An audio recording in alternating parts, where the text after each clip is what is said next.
You ready to do this, Matt? Yes, sir. Punch it, Chewie.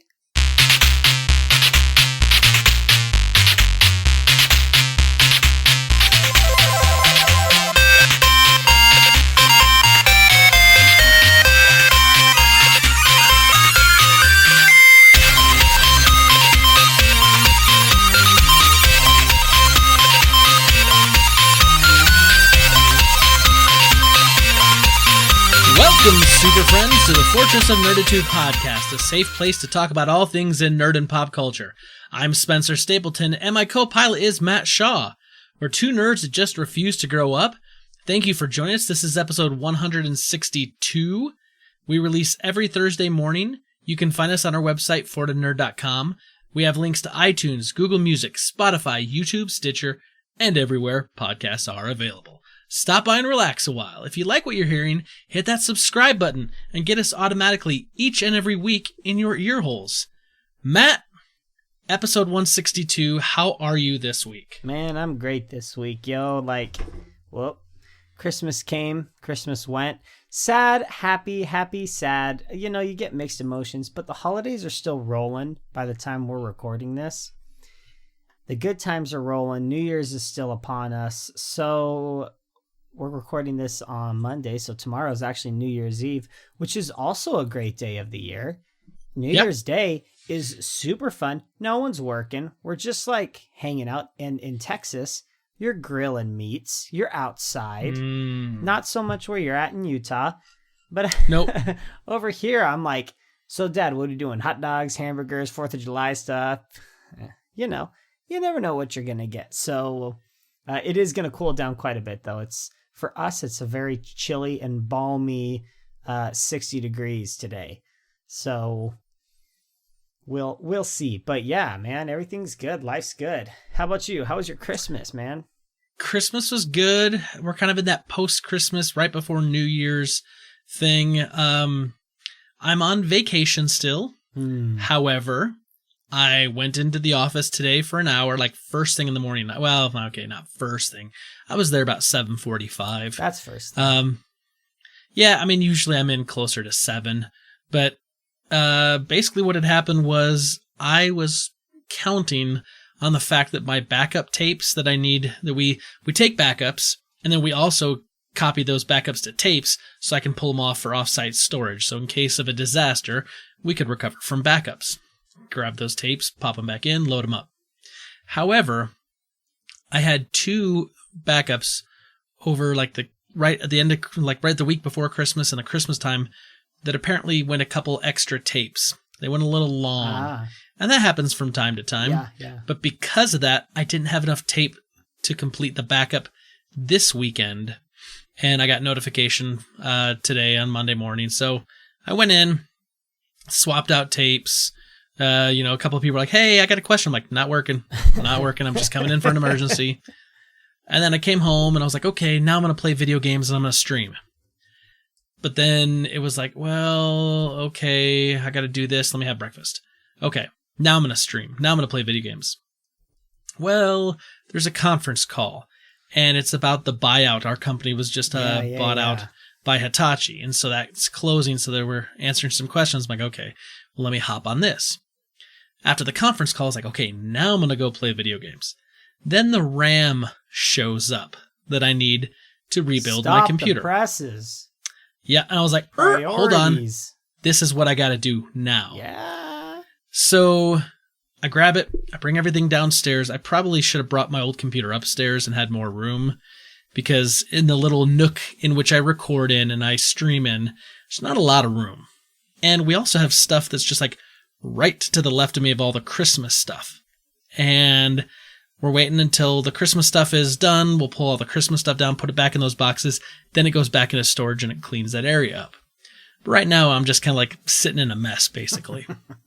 So I start putting it together and I quickly realize, crap. I have a mini tower. I need a mid tower. The size difference is not a lot. However, it's probably about an extra 3 inches of height, and you need that height. So I had to go down over to Best Buy, go buy a different tower, bring it back. So it took me a few hours longer than I planned, and I got it all put together. And then the software install side, usually that's where it gets tough, because you're like, okay, well, I got to download the correct, chipset drivers and BIOS and this and that. But this is a brand new motherboard, and it has all the latest drivers already pre-installed on it. So I was able to fire it right out of the gate. Didn't have to go download network adapter drivers. Didn't have to do any of that.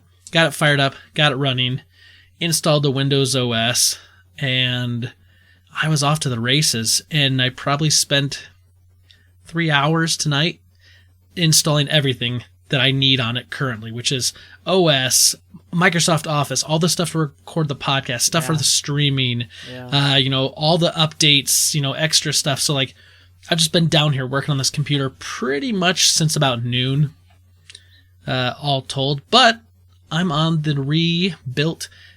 I say rebuilt. The only thing that came out of the existing one is the power supply. So I'm on the new computer. Yeah, man. We'll put it that way. I'm on the new computer. I can hear it. Yeah. I'm not gonna lie. It's sexy. It's a sexy computer. Nice, man. And so tomorrow I have the day off as well, and I'm gonna put it through its paces. I'm gonna do some streaming and see kind of how it does. Yeah, cool. What I can tweak and whatnot. Other than that, man, just a lot of good time with the family, a lot of hanging out. We got to see Emmy and Lando yesterday. We did a little Google Duo talking with them, and my boys were super excited to see Emmy. Super excited to talk to her. And then it's like what kids kind of do is like they're super excited to see their cousin.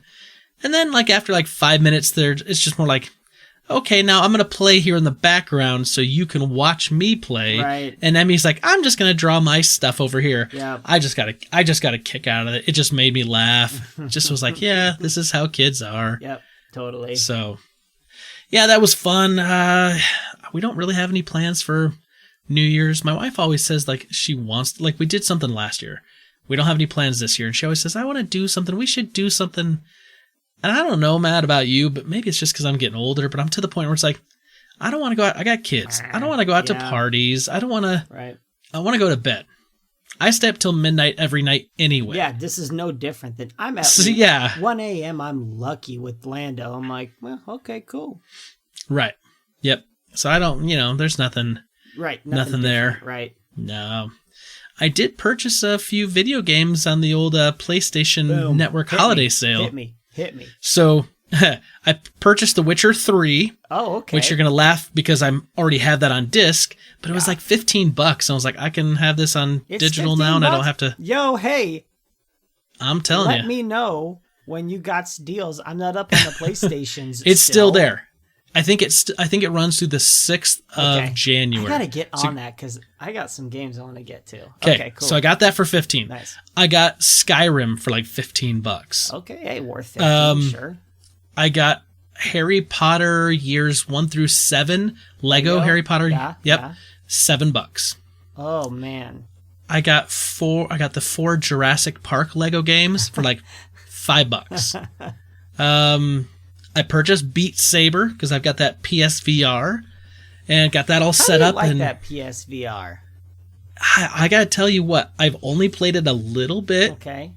Because I was trying to like fine tune it in and do a couple other things at the same time. I'm liking it so far. Okay. I haven't played anything else. I've only played maybe 3 levels of Beat Saber, just to kind of try to get familiar with it and make sure it was all working. It's pretty fun though. I'm not gonna lie. I must say, just to piggyback off this, my little brother, with his Christmas money, he bought an Oculus Quest. Like is it the one with the 2 controllers? It's got 2 controllers and there's like those little halos above them. Yep. It was like $400, or it was a good one. And it's probably he the runs Quest it from his PC. So it's the one that runs from his PC because he's got like super the Rift. PC. Does that sound right? There's 2. Okay, so there's 2. There's like S. Okay. Yep. I think that's what he got. I was like, what? VR is stupid. And then I put it on. I was like, VR is not stupid. Yeah. VR is cool when we're not there yet. I'm still not convinced on VR as like a viable gaming option. But dude, it was pretty sick. And I was like, PSVR looking pretty sexy right now. So, and they said it's going to work with PS5 when it comes out, which we're all excited for next year. But anyway. Yep. Anyway, go ahead. Yes. So you got some games. I got some games. I actually did win. I think I told you I did win the Oculus Go at a corporate event, and I actually took it back to Best Buy because I realized it wasn't really good for games. Yeah. I'd rather get the Quest because the Rift you have to plug into a PC. Right. The Quest you don't, but you can. Okay. So it's kind of like the best of both worlds, and I think it's like the most expensive. It's like $500. Okay. So I'm kind of keeping, I'm kind of leaning like, maybe it's worth trying it out, we'll see. Mm-hmm. But right now I got a PSVR for a real good price, thanks to our good buddy Stu, former co-host of the podcast and good friend. And so I've been trying that out. My plan is to try that maybe with the kids on New Year's Day, see if I can get the kids to play a little bit. Yeah. I think that'd be fun. We played some Mario Party this weekend with the boys. Nice. First time they got to dip their toe into that. I don't know, man. It was just a good time. I watched a bunch of stuff. We hung out. We just, I don't know. It wasn't like we didn't do anything crazy. Right on. But it was just felt like good quality time. Like we watched movies together as a family, things the kids hadn't seen, like The Rocketeer and Iron Will. We played games. We played video games together. Yeah. I mean, we've been playing a bunch of board games. Like we just, I don't know, Jackson and Charlie just wrestled with me a whole lot over the last few days. So it was a good time, man. And what else has been going on with you? What else is happening in your world? Oh, man. So Christmas was really fun. This is Emmy's first, Christmas where she knows what's going on. And there's anticipation, and she knows who Santa is, and she knows, she understands stockings, and she gets it all. So she's been stoked on Christmas, like stoked. And she's one of those kids, kind of like we talked about at Halloween. She wanted to be Jessie, and she never changed her mind from being Jessie. When she found out that Santa was going to bring her something, she wanted a red bike and a red helmet, and she never swayed from a red bike and a red helmet. So I spent Christmas Eve assembling like the classic radio flyer, red tricycle with a matching red helmet. And she woke up Christmas morning and she just loved it. She wanted to ride it all morning. We've got hardwood floors, so it's nice so she can kind of ride around and scrape up my walls. And it was great. So Christmas was really, really fun. Like you said. Is red her color right now? Man, only for her bike.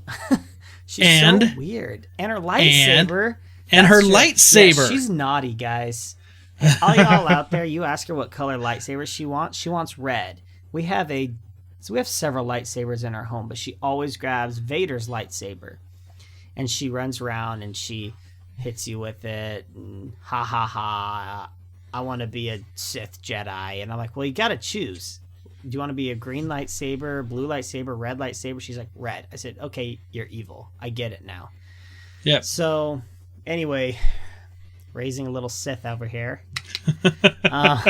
Weird because everything else is blue. Every other favorite color thing she wants is blue. She doesn't want red. So, yeah, Christmas Eve was fun too. Just kind of hanging out, spending a lot of time with the family. We've got family. My parents live probably 2 or 3 minutes from our house. So there's a lot of back and forth and spending time because my sister from England is here with her kids and her husband. And my other sister was here, like I mentioned before. So it's been a lot of spending time and eating food and playing games and watching movies. And then also having the luxury of coming home. Yes. And just relaxing from like 9 o'clock on. Well, relaxing as much as you can with the newborn. But so it was a lot of fun. But I'll tell you, and all y'all out there listening, Papa Matt's on drugs tonight. Guy, let me spin you a yarn about the past 2 weeks. Like 2 weeks ago, I didn't talk about this last week on the podcast, but 2 weeks ago, all of a sudden I was like, man, I am dizzy. Like real dizzy. like abnormally dizzy. And I laid down and went to bed, and the dizziness just never went away. Every day it was dizzy. And I was like, okay, it's probably like a sinus infection or something. I wasn't having any of the other symptoms, and my headaches weren't really bad or anything. But anyway, dizzy for days and days and days. My brother-in-law's a doctor in England, and he's like, you're probably fine. Don't worry about it. Just let it keep happening. Unless you have, X, Y, and Z, you're going to be fine. Anyway, so I kept having these dizzy spells, and I went to the doctor like 3 days ago. And she was like, yeah, I don't know why you're dizzy, but you do take anxiety medication sometimes. So I'm going to double your dosage and double the amount that you have in each bottle. Shout out to doctors out there who make life easier sometimes for those of us with anxiousness, particularly about our health. So I'm sitting high on a clonazepam right now. I ain't shy about it. Anxiety's real, yo. Depression's real. I don't suffer too bad from it. However, I'm on it. So if I seem a little bit silly, it's because I'm feeling good. But that's anyway. Good though. Well, it's good here. It's good though that you recognize that something wasn't right and you took action instead of just trying to like let it still continue on and on and on. Like that's good. Yeah, and don't worry about the dizzy. It's like way better. Like I don't notice it. Do you know where you are? No, when I'm on the drug, get this. When I started taking it, it was like triple dizzy because the drug makes you like woozy. But when it kind of dies down, so like many things in my life, anxiety induced and psychosomatic symptoms are real, and I get them. So I'm gonna, anyway, just kind of taking it slow, taking these pills once a day, trying to keep myself calm, and usually I just end up forgetting about stuff like this. But anyway, there are no problems, no worries, no symptoms. They did the neuro exam, like, can you squeeze my hands? Do you have tingling? I don't have a tumor. Everything's cool. I just was dizzy for like 2 weeks in a row. I like that you put out there about the tumor thing, because prior to the podcast starting, you started telling me about this, and I said, hold on, wait a minute. Like, are you, like, that was my question. Like, are you okay? Mm-hmm. And then you said, yeah, I'm fine. I'm like, okay, good. Because I thought you were going to say, like, I've got cancer. No. Glad that's not the case. That is not the case. Even the doctor, she was like, I'm going to order you to get a brain scan because I don't know why you're dizzy, but you don't have any problems. So if you want to get it and your insurance covers it, like, cool. But if it's going to cost you a lot, just like wait 6 weeks and see if it goes away. I was like, I think I'm going to wait. I don't think I got a brain problem. I'm a healthy 31-year-old man. I mean, it can happen. Obviously, crap happens to people, but I am not a candidate for such a disease. But anyway, other than that, life is good. Having lots of fun, eating lots of bad food, hanging with the family, just partying. Got some cool stuff for Christmas, some fun stuff. Jessie got a Nintendo Switch Lite that she loves, that she's playing. Nice. When the baby kind of lets her play, she plays at nights now, which has been kind of fun to see. And what has she been playing? So I bought her Santa, Emmy, if you're listening, Santa bought her, 4 years from now when she dives deep back into the podcasts. Yeah, sure. She got that Untitled Goose Game. Have you seen? I have seen some of it, yes. It's so fun and so funny. So I bought that for her just to get her started on a game that she hasn't played, because she's put like 1 billion hours into Mario Kart on our Switch anyway. Sure. So she downloaded that game yesterday. She played it last night. She's playing it today. It's a fun game. So she's been putting some time into that. And the real thing is, when Animal Crossing comes out, I don't even know. We'll never see each other except in the virtual world, because that game is like, it's like clonazepam. It's a drug. Wow. So anyway, it was fun. Fun week. Nice. Fun times. Well, Matt, I think it's time we get to a little rebel intelligence, but before we can do that, we got to kill some Bothans. Can't wait. Is there any particular way you'd like to do it this week? No, the last week of 2019. Let's just double fist. Boom, boom, boom. You got Glocks in each hand. Let's go. I always have to let you know, many Bothans died to bring us this information. Rest in peace, you Bothans.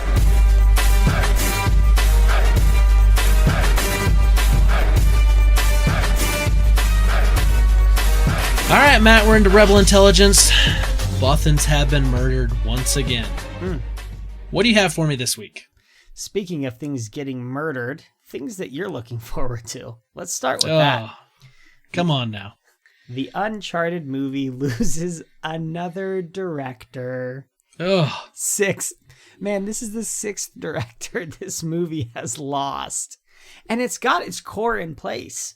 Nathan Drake and Mark Wahlberg is now playing his mentor. It's like, Sully, yeah. Yo, how can we not figure out scheduling here? Anyway, so the reason that the 6th director, Travis Knight, had to part ways was due to scheduling. Tom Holland's Spider-Man schedule is really putting a crunch on this movie, and they're having a freaking hard time finding a director who's able to work within that.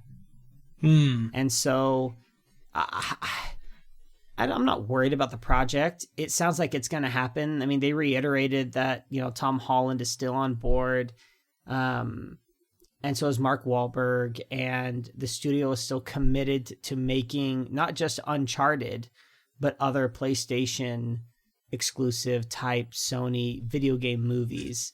Right. It's just Tom Holland is one of the biggest actors in the world right now, and I don't know that they foresaw that when this movie kind of started getting rolling, and they cast him and all the deals with Disney and Sony and what's going to happen, and so I think that this all threw a wrench in that, and now they're out another director. We just look at a movie as like, oh, they worked on the movie for a while, and then it took 2-3 years, then it comes out, but you forget that or at least it's easy to forget that there's a lot of moving pieces to a movie, right? You got to get directors and ADs and, all the people behind the cameras and the producers and everything, and then the actors. But they only maybe film for maybe like a 3-4 month period. And then it goes into the editing bay. Yeah. And then that's like where the real time, like editing bay, CGI, if it's a movie with CGI, that's where the real time is spent. And, sometimes they'll come back for pickups and whatnot. And so they'll do a little more filming, but principal photography is usually 3-4 months on a film. And so if you're only trying to slot in people into a 3-4 month gap, and it's real hard to find, I can understand that could make for a challenging schedule. Yeah, and that's what they're dealing with. It's just, it's tough. So anyway, another one bites the dust. Okay. Well, I'm going to talk a little bit about Star Wars. So, not like we haven't done that enough lately, it seems like. Let's do it. So first of all, Star Wars is still making a lot of money at the box office. Interesting enough, though, you're not seeing a lot of news articles about the box office stuff. I did see something today that basically said that it fell off 50% this weekend from the previous weekend, which I actually thought was kind of a bigger fall than it was going to have. Traditionally, a big movie will have a big, huge opening weekend, and then it'll have, a big, steep drop off, 30, 40, maybe even 50%. Yeah. And then, on its third week, it'll get, it'll continue to drop.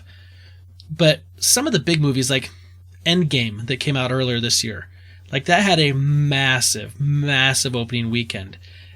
It was such a big opening weekend that I remember thinking, how bad is the fall going to be from week 1 to week 2? Right. Because seemingly everyone in America saw it opening weekend.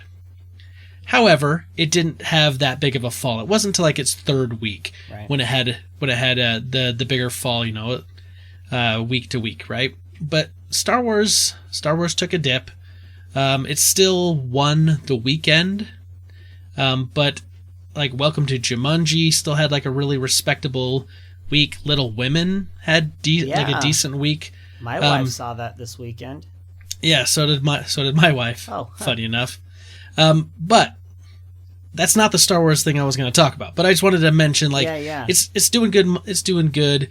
I think that I want to say that it was like maybe around 350 million ish domestically right now. Okay. So making good money. It's going to make a lot, but it did help push the overall box office for the year, like the total box office, across the 11 billion mark. So Wild.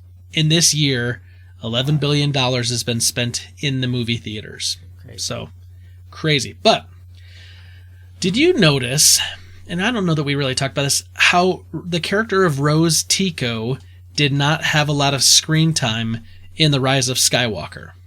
I did notice. Because she was given quite a bit of time in The Last Jedi. Yep. And very, very, very little time in Rise of Skywalker. And a lot of people online were asking, like, why that happened. And Chris Terrio, the co-writer of Rise of Skywalker, basically wanted to, like, explain, like, it had nothing to do with Kelly Marie Tran, the actress that plays Rose Tico.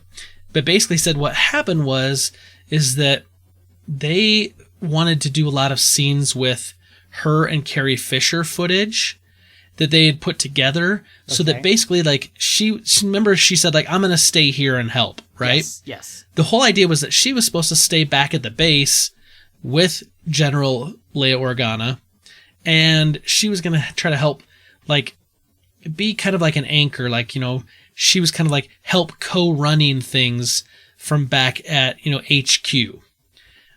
But unfortunately, I guess a lot of those scenes, as they kind of like worked on them and they evolved, they didn't kind of meet the photorealism standard that they were hoping for. Okay. And so inevitably they just cut them from the film because they didn't look as good, which unfortunately meant most of her role was cut because they were trying to look for ways to, like, work around the fact that Carrie Fisher had passed. And that's why we talked about there was some dialogue that was written, interactions with her and Rey. Well, there's supposed to be more dialogue and things that happened with Rose Tico, but apparently that didn't happen. So basically saying there was nothing she did. It was no fault of the actress. It just literally happened to be that the way they were trying to fit in Carrie Fisher, it just didn't work the way they wanted it to. So if you didn't like Rose Tico in The Last Jedi and you were happy that she wasn't in this one, like, shame on you, because she's a decent character. It's just poorly, I think, written in Last Jedi. She wasn't cut out for any nefarious reasons. It just literally happened to be, it just didn't meet up to the standard they were shooting for. Right. Allegedly. I don't believe anything anybody ever tells me at Lucasfilm now. Come on. I don't believe it. I don't. My take on this whole thing is they knew that most people didn't care for Rose, so why not sideline her? That's just what I think. Every single person that I have spoken with, when I ask about Rose, it's negative. It's not the character. Well, it's the character, not the person, right?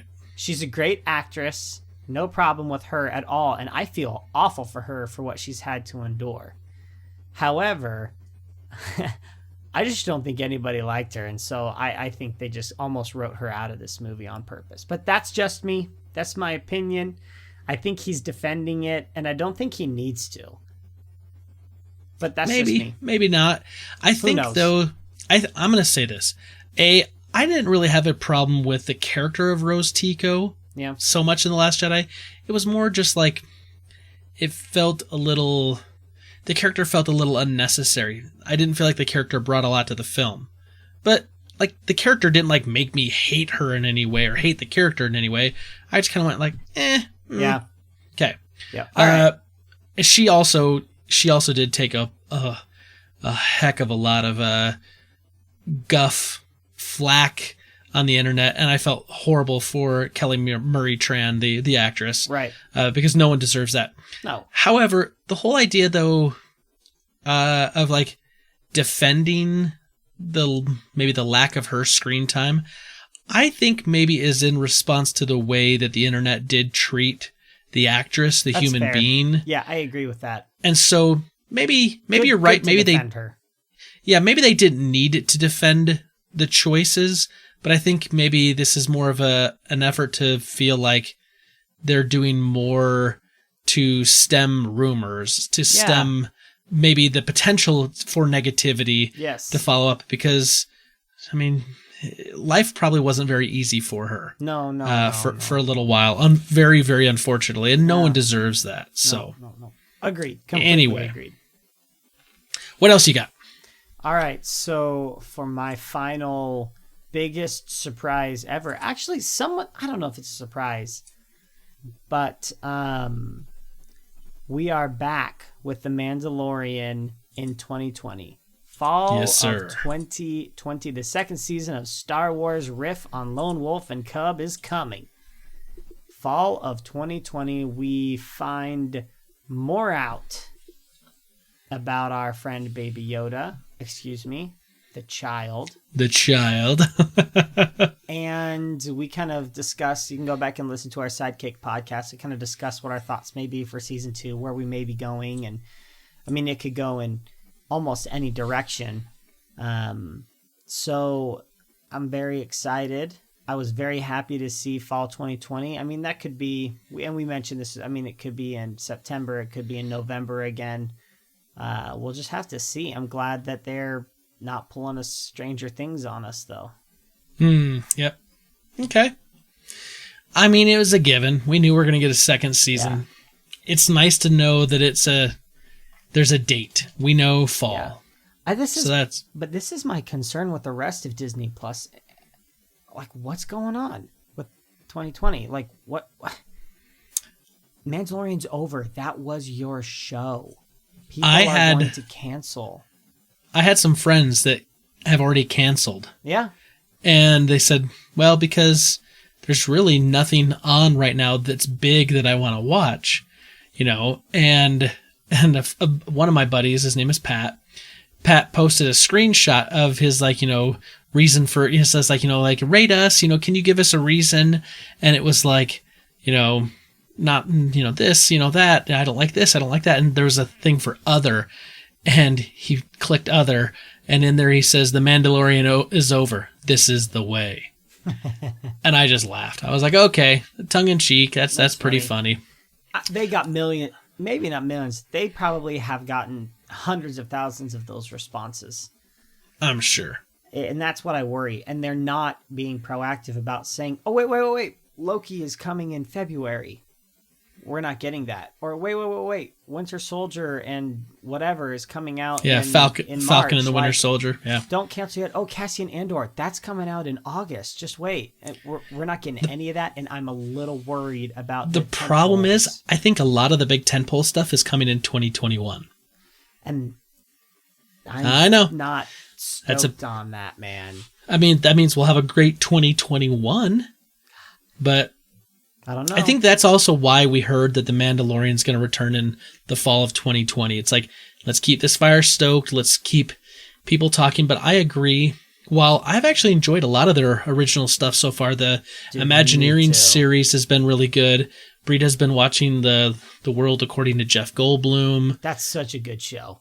I haven't seen it yet. I know you're deep into the High School Musical, the musical, the series, the musical, the series, the musical. Shout out. It's so good. Whatever that thing is called. Yeah, I love it. I would never cancel it. It's got too much stuff I like to watch.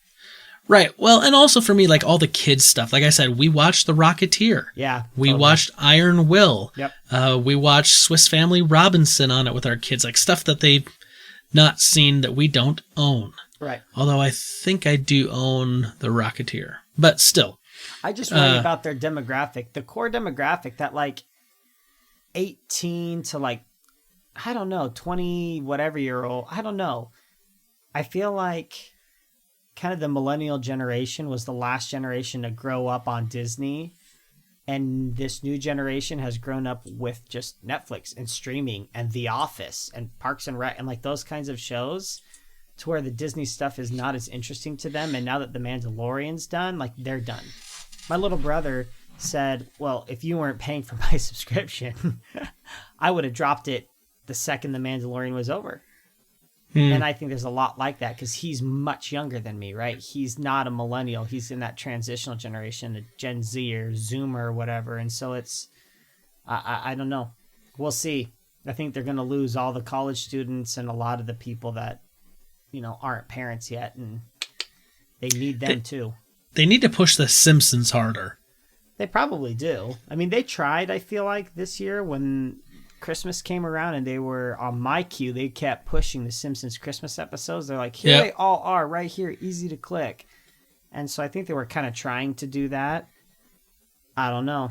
I don't know. They need to do something, and they need to reframe the High School Musical, the musical, the series. It's not what you think it is. It's not High School Musical. It's like TV-14 kind of stuff. It's not like TVG. Like I don't even know what it is, Matt, and I'm gonna let you handle that. I'm just saying they're not advertising some of their other stuff as much as they were with The Mandalorian. Like, get Jeff Goldblum out there. His show's great. Like, really get these things. I don't know.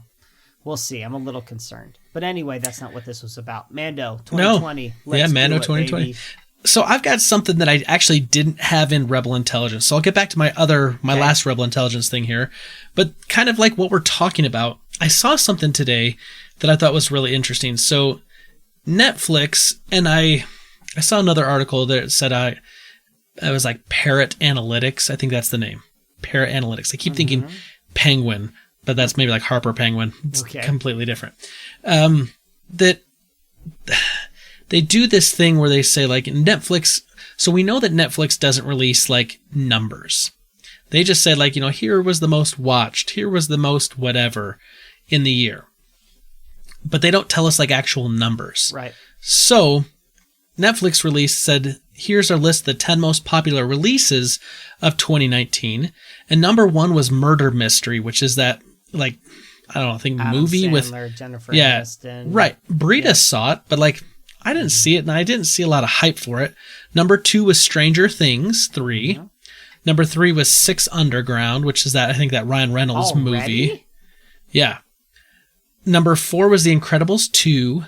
Number 5 was The Irishman, which is the movie, like that Al Pacino, Robert De Niro movie that, like, I feel like came out like a month ago. Yeah. Number 6 was The Witcher, which came out in December 20th. Number 7 is Triple Frontier. Number 8, Extremely Wicked, Shockingly Evil and Vile. Number 9, The Umbrella Academy. Number 10, The Highwayman. So they're saying that these were the most popular this year. Now, if you look at the fine print, it says titles released this month incorporate viewing predictions. Okay. Lists based on title released in Netflix 2019. Lists are ranked based on accounts that choose to watch 2 minutes or more of a title during its first 28 days on Netflix in 2019. So what's interesting is like something like Murder Mystery or Stranger Things 3, Incredibles 2, Umbrella Academy, something like that. Like those have been out for a while. Yeah. So you're going to say, okay, but like The Witcher at number 6, like that's really high considering it came out December 20th. It came out 10 days ago from the day we record. Yep. Now, I know there's a lot of hype built around that, sure. Yep. But that seems really high. Yep. So then they also have a list for the top 10 most popular series released in 2019. So the series, Stranger Things 3 was 1, The Witcher was 2, Umbrella Academy at 3, Dead to Me at 4, US2 5, When They See Us 6, Unbelievable 7, Sex Education 8, 13 Reasons Why Season 3 9, Raising Dion 10. I know about 3 or 4 of the names on there at all. Yeah, I've seen like total 2. Right.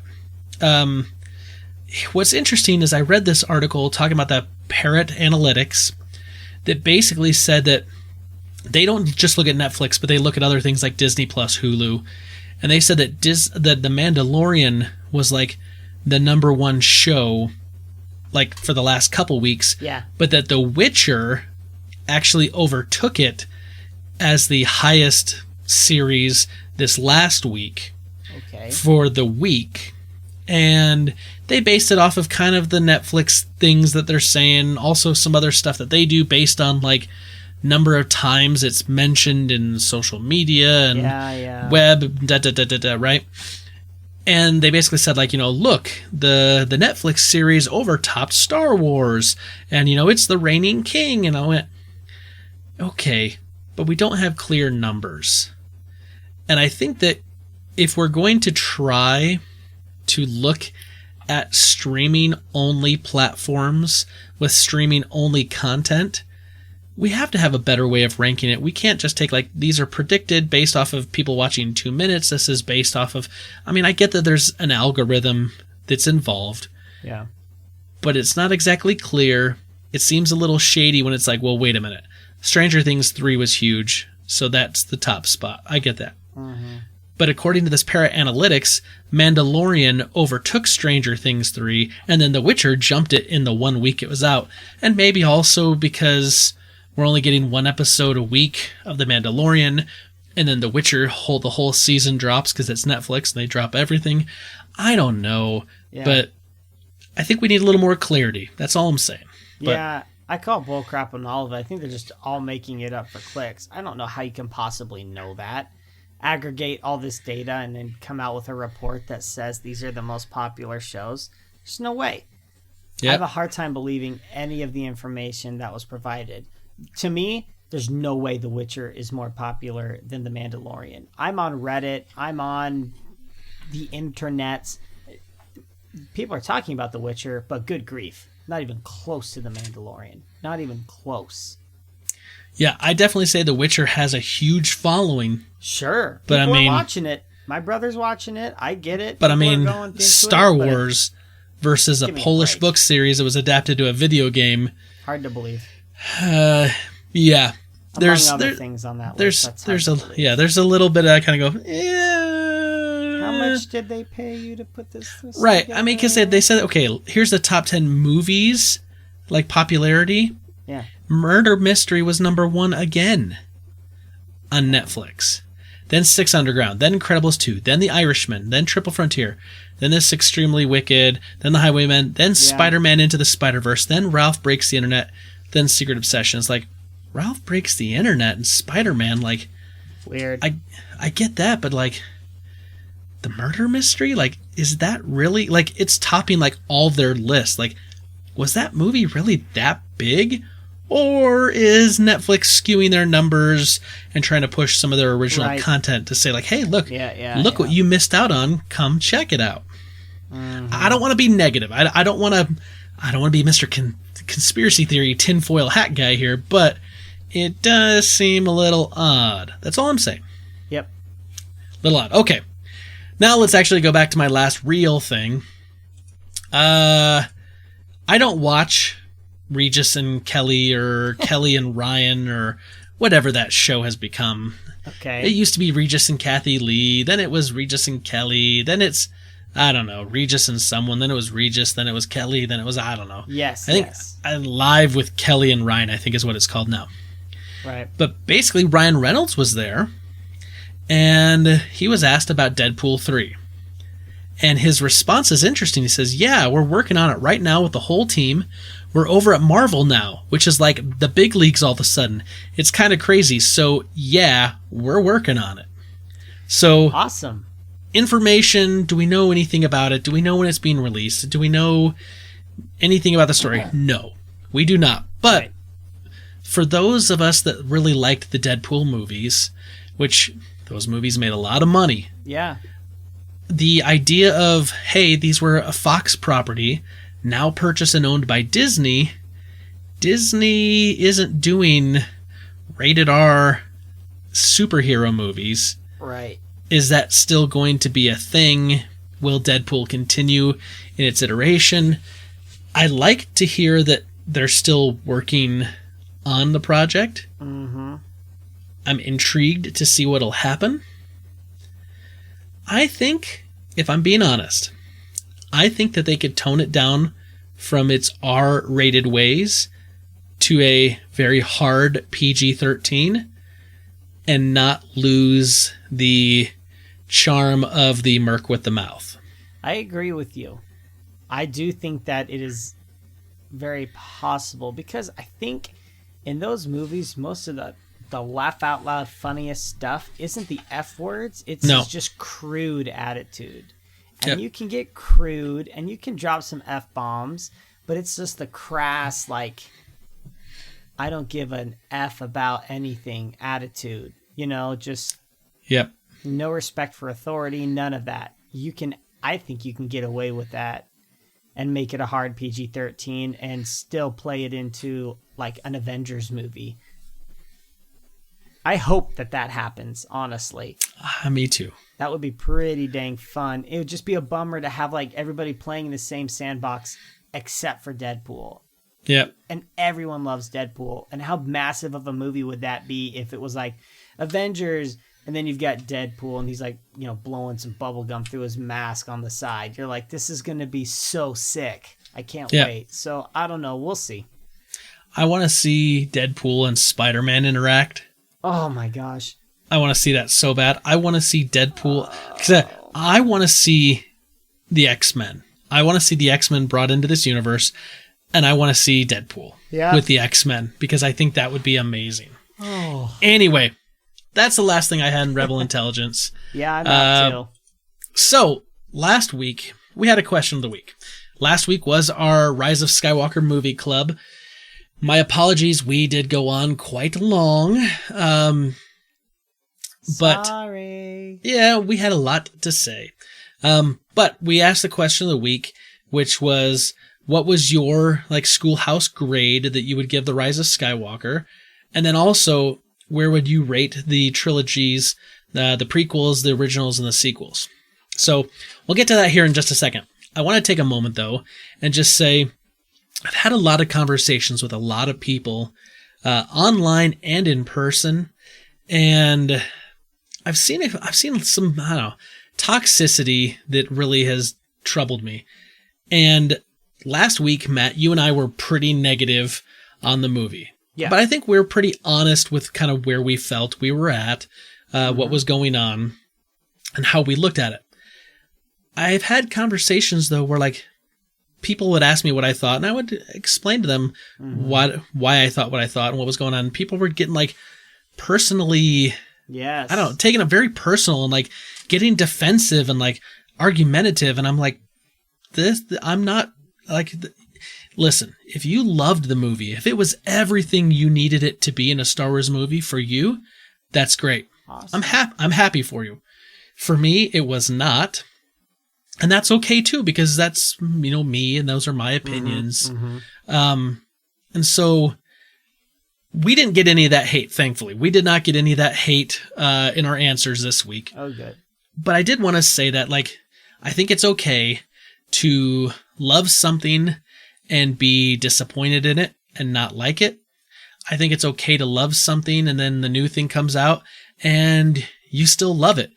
I disagree highly with a lot of people, and I saw this on both sides, and Matt, you and I talked about this a little bit after we recorded The Mandalorian.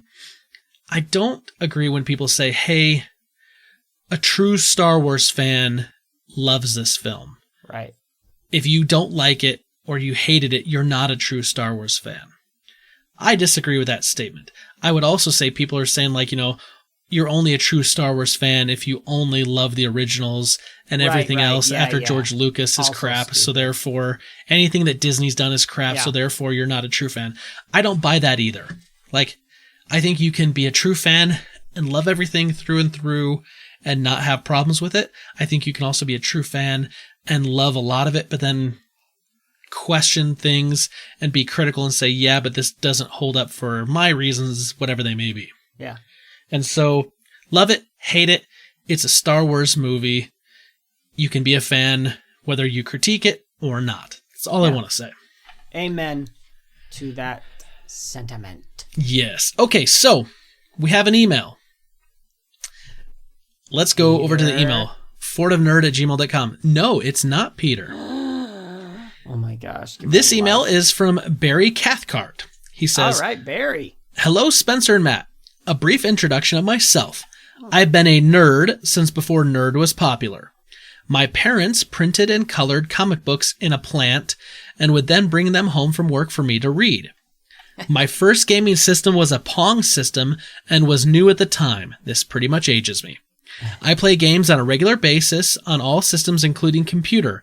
I relate to Stu's obsession to World of Warcraft. I started listening to your podcast after you and Steve guested with Coach Mo on the OT podcast, which that's been a hot minute since Steve and I did that. That was a while back, which was a lot of fun, Matt, by the way. He says, so on to Star Wars. I'm a huge fan. Oh, by the way, we will drop probably a few spoilers in this answer period of the podcast. Good call. Yes. So spoilers await. Just be careful. If you need to fast forward a little bit and come back to this later, probably seen so it, be it. though. Probably. So on to Star Wars. Barry goes on. I'm a huge fan of Star Wars, and I've seen every Star Wars movies in the theaters, including the re-releases of the originals. I've watched all Clone series and Rebels, and even watched the Christmas special on TV when it was released, and loved it. I like all the movies. The only real problem I have is with Jar Jar Binks, in that I just did not like the way he talked. I thought the newest movie was pretty good. I respect your opinions on the movie, but do not agree with some. Who would have taught our heroes what a holocron is if all the Jedi are gone? Which I think is actually a real good point. Like, I thought about that later. I was like, that's a good point. Like, we know it because we're the audience. Doesn't Rey go back into her book, though, and she finds it? She finds the Wayfinder. I don't know that she specifically says anything about holocron. Anyway, yes, Yeah. I agree Yep. with that sentiment, though, that there was going to be lost in translation Yep. things. Yeah. Says, I do not think even Luke knew what that was, so them calling the Sith Wayfinders was fine for me. Okay. No mention of Leia being trained in the Force is okay as well, because it's not like that information would have been public knowledge.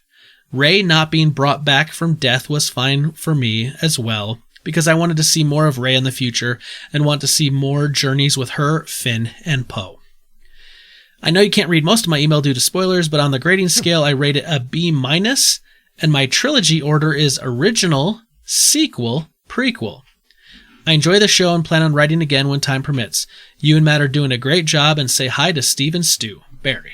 Right on. Thanks, Barry. Thank you, Barry. I really appreciate it. I think Barry makes a couple good points. I mean, He does. We nitpick. I get it. Yep. From my perspective, this makes sense, but from someone else's perspective, this makes sense. And that's what's great about movies and Star Wars. And I totally get that. yeah.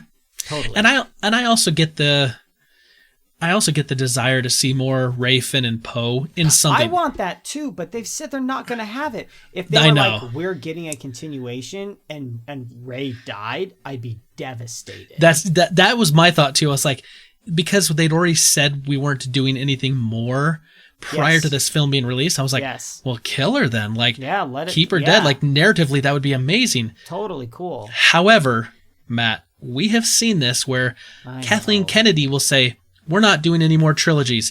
And then like 2 days later, Bob Iger's like, well, hold on. What are you talking about, Kathy? We haven't said that. Let's not take that off the table yet. Right. Because Bob Iger is the head boss. So, Yes. yeah.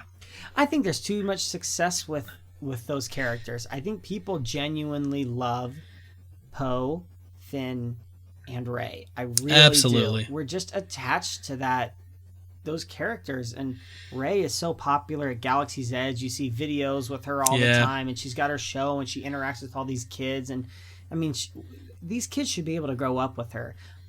Hey, Bob, I know you're a good friend of the show. I Barry. appreciate Barry is too. I'm talking Bob. Oh, you're Iger. talking about, okay, sorry. Our I thought other you were friend. like talking How to our dare emailer, you Barry. Think Gotcha. that I would mix up Barry and Bob. All right, Bob, good friend in the show. Give us more. Fulfill Barry's dreams, my dreams. But I agree with Barry. I hear you. I get it. Yep. All right. Now, Peter Christensen's Okay, email. here's Peter. Okay. Which, by the way, there was something in his email that I had to I messaged him tonight. It's like, can you clarify what you meant by this? Okay. So I got a better understanding. So I'll get there in a minute. But, which he happily obliged. Peter's a great guy. Dear nerds, Happy New Year to the Fortress. My wife saw Cats and hated it. First sentence in the email, I had your reaction when I read it. I was wise enough not to go.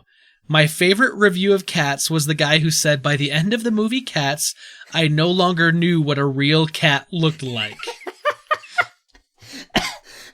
So good. Oh my gosh. So good. Every time I'm so I happy. see like a little thumbnail image from that movie, I just like stare at it. Yeah, Because like it's like a car accident. Like when you go past it, you're going to take a look. You can't help. And I just keep, don't get me wrong, I'm not going to watch this thing. But I see the thumbnails and I just look at them like, it doesn't look like a cat. It looks, anyway. Peter goes on, I rewatched the prequel trilogy after watching Rise of Skywalker. While those movies definitely had their flaws, clunky dialogue, action scenes that went on too long, effects that looked dated after 20 years, like all the digital fire and water. Totally. For sure. They were better than I remembered. I thought they were more ambitious with the depth of the story they tried to tell. The new worlds felt more like worlds than set pieces or video game levels. There were many more droids, ships, creatures, etc. I agree with your rankings of the trilogies. The original were the best, then the prequel, and then the sequels were the worst trilogy. However, as individual movies, I thought the sequels were better than the prequels. The sequels' primary problem was the whiplashing back and forth from Force Awakens to Last Jedi to Rise of Skywalker. Peter I think, is so right. I just want to stop you there. No. That's 100. And we talked about this at the end of our last podcast on Rise of Skywalker. Sequels would have been second until the whiplash away from Last Jedi. And you're like, where in the world is this going? What a disaster. Okay, anyway, go ahead. Sorry about that. Peter goes on to say, and Matt, you'll like this, I think the most common reason that people didn't like The Last Jedi was because of how it threw everything away from the Force Awakens setup. But by throwing away everything from The Last Jedi, The Rise of Skywalker made the same mistake. I think you guys nailed it that the Chewie's fake death was the turning point where the movie could have been a great movie with emotional stakes, but decided to be a fairly disposable popcorn movie. The fake death could have still been handled better if it was kept secret from the audience until the other characters found out. I think that the space merging aspects between Kylo and Rey was the best parts of the trilogy and something that was developed consistently over the 3 movies. Agree.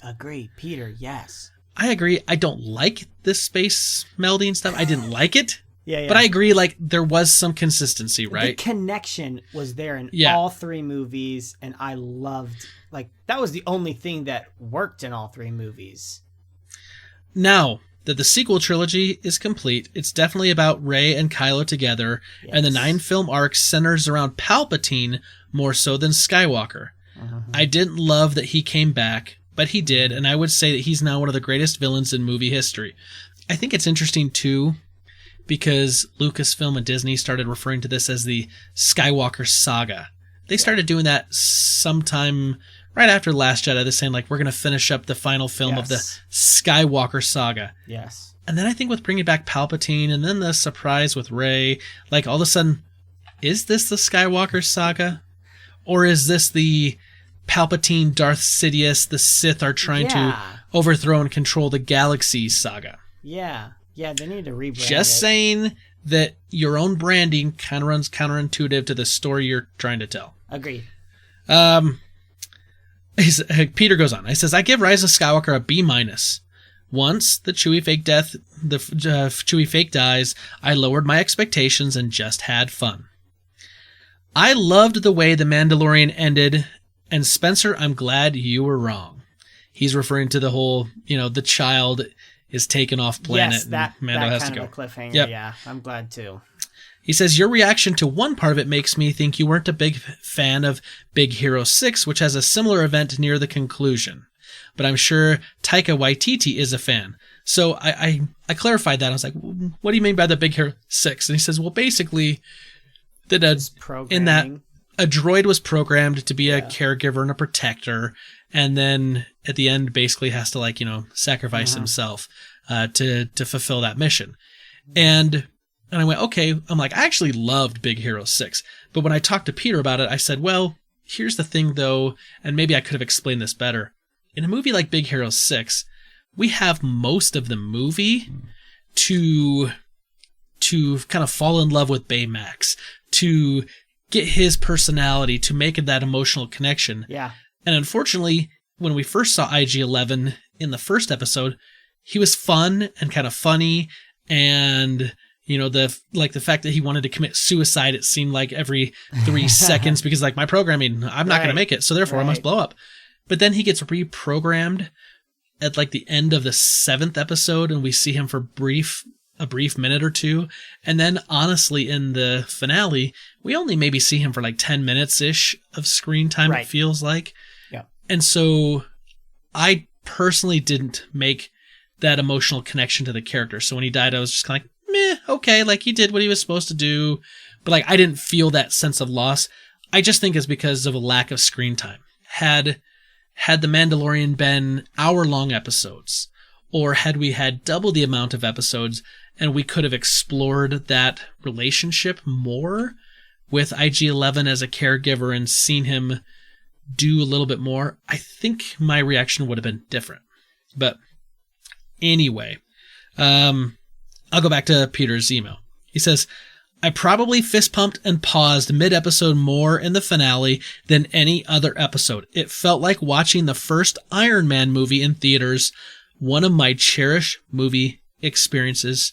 Cheers, Peter Christensen. Now, I've talked to Peter a number of times, and Peter has written in to this podcast very regularly, and I can't tell you how many times Peter and I have probably talked about the fact that Iron Man, 2009's Iron Man, was kind of like a big cinema moment for him. Yeah. And so the fact that he says that this episode of The Mandalorian probably is the closest thing to that's a big statement coming from Peter. Yep. And I think Peter's right on the money. Like, that episode was amazing. Yep. I thought it was a great way to finish the season off. It still makes me want to see a second season. There were some things that happened that I'm not going to spoil here, because we did talk about it in our sidekick, but ooh. It's good. And if Peter's putting his stamp of approval on it, ladies and gentlemen, you know it's good. Yeah. All right, let's jump over to Twitter.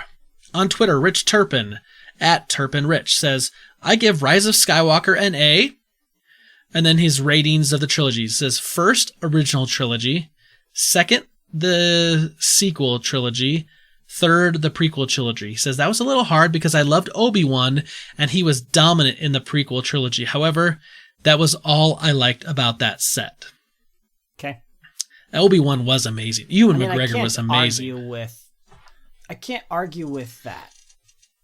That's a fair assessment of the, original. It just makes me more excited for the Obi-Wan series. And Obi-Wan, and I think that's why we put it above the sequels.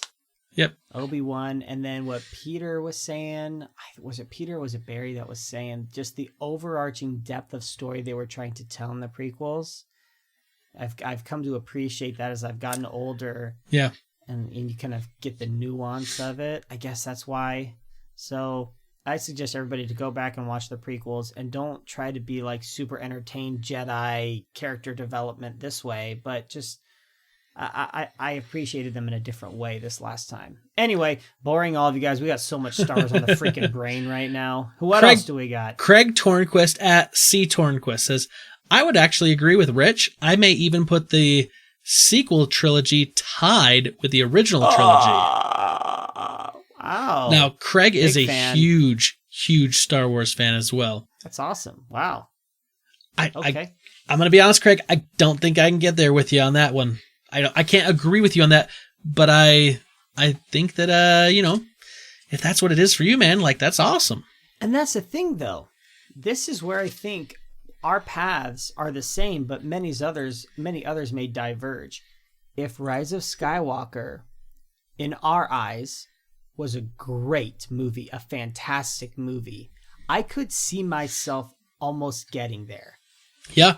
Because when I went back and I rewatched like A New Hope, I'm like, this is a little slow at the beginning. Like, we're on Tatooine for like 30 minutes straight and not a whole ton is going on. I mean, I get that's world building and I've seen it.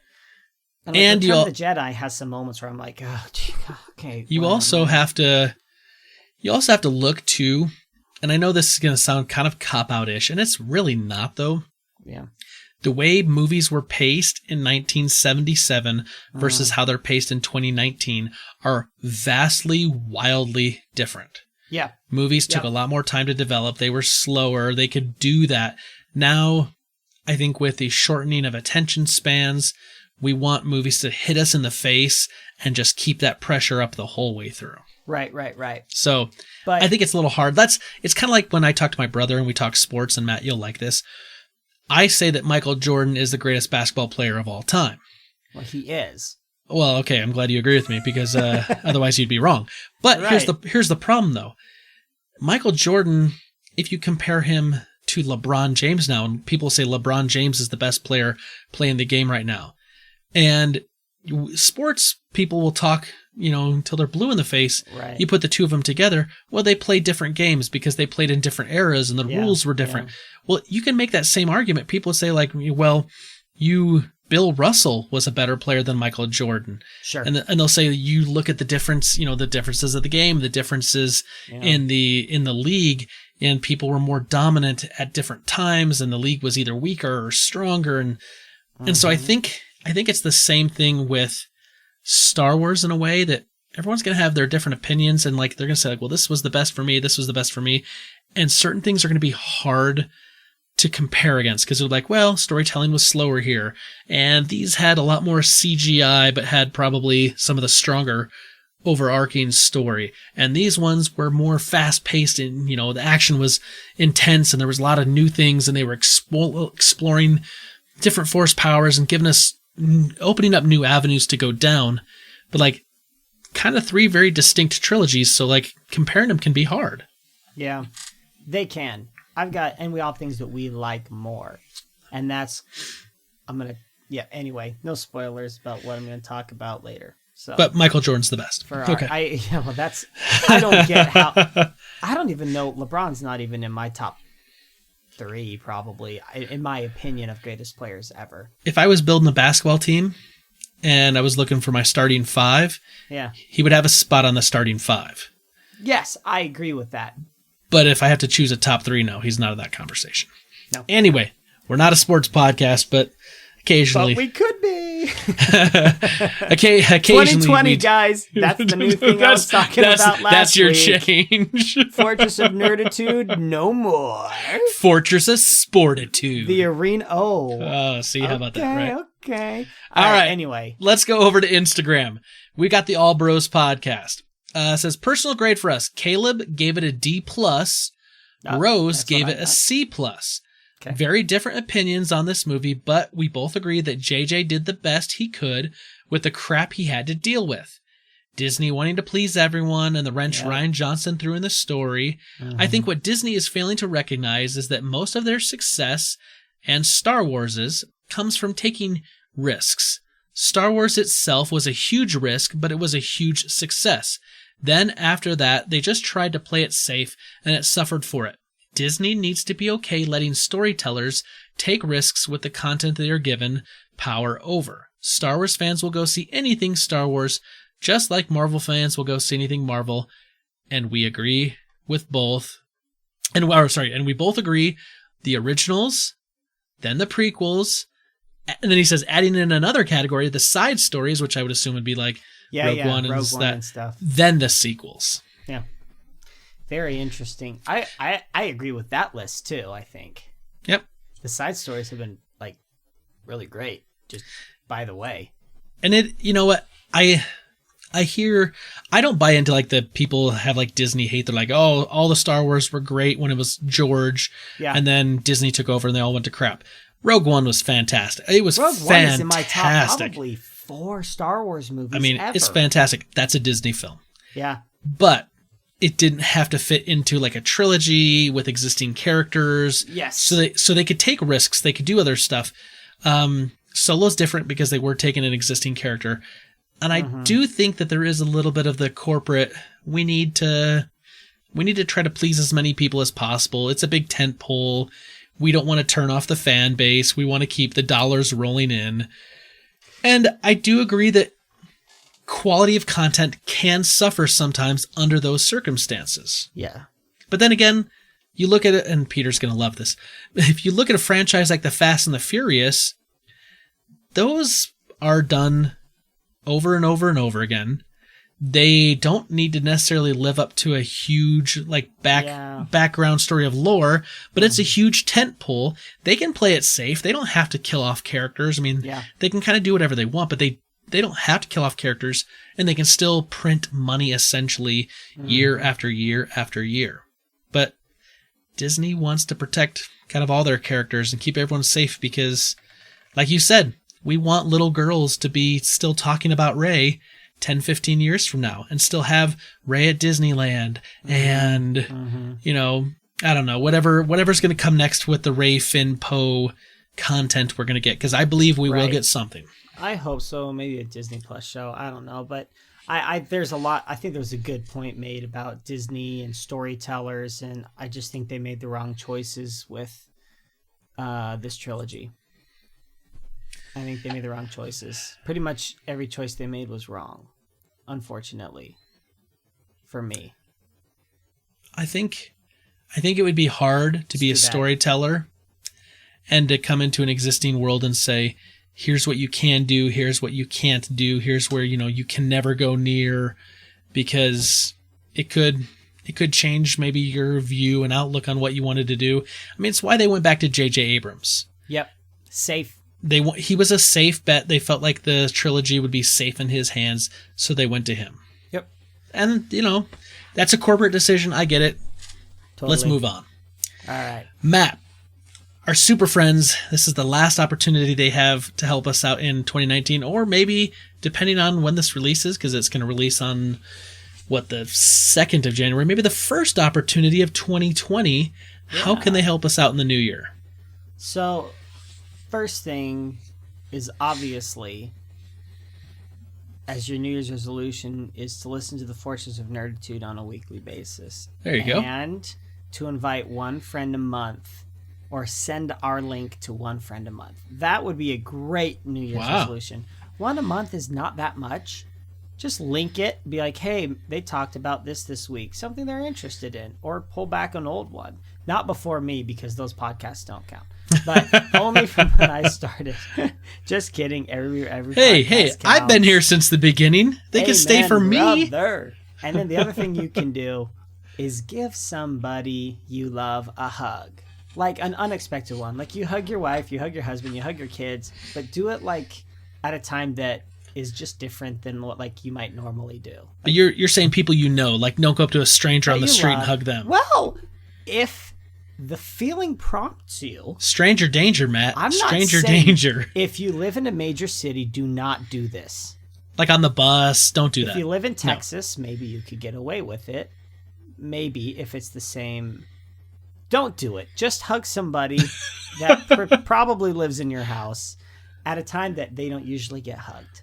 That's all. So what you're saying is hug a relative, hug a loved one, a friend. Okay, yeah. Just because, for no reason. just because.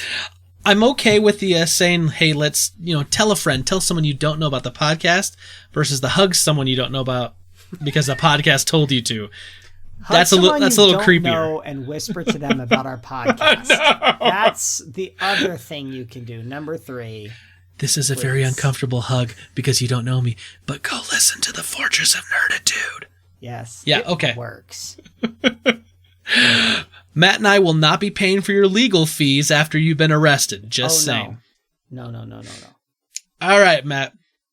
I love the horrible / awesome advice you just gave. That's good. That's pretty good.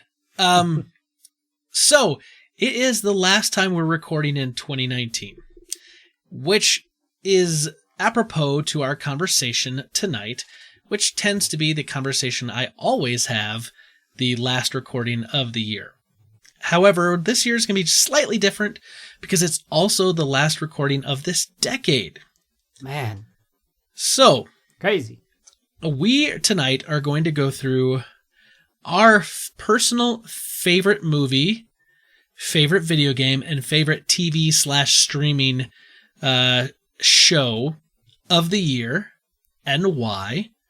Maybe a few honorable mentions. Then we'll also talk about our favorite in those same categories of the decade. Ugh. Which An impossible task. Just some to of let y'all know. some of these were We're hard. gonna get hate because there's gonna be things we forgot. So, Matt, I will let you know that I made a long list, and then I had to start going through and checking things. So, you may not have done the Years. same thing I did, but this is what I did.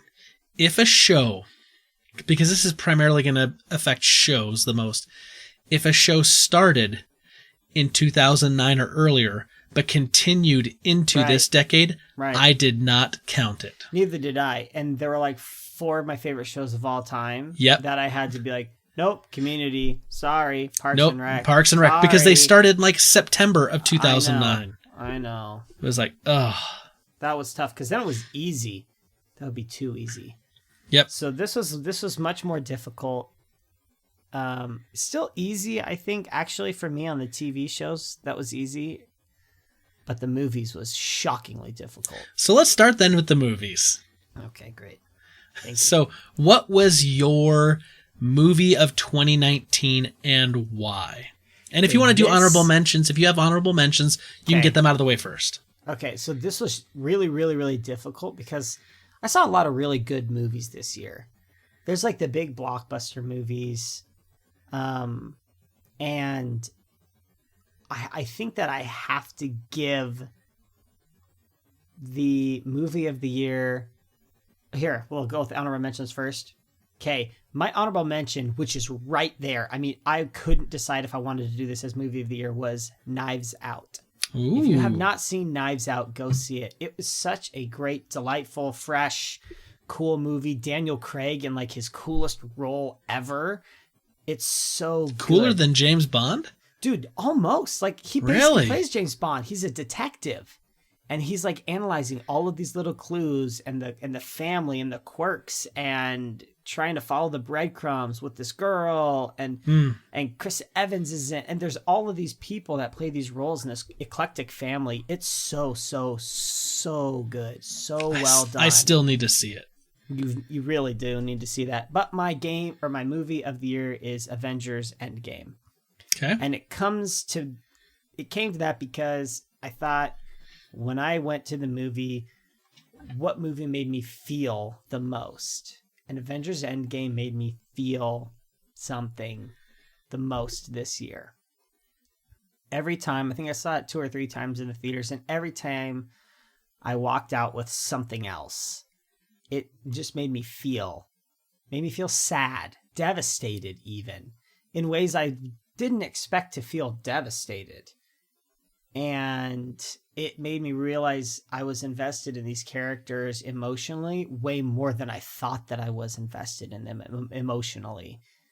And there were lots of interesting stories and sacrifice and love and loss and future and what's most important in your life and children. And it was, for me, production value, music, acting, it all came together in a really beautiful finale.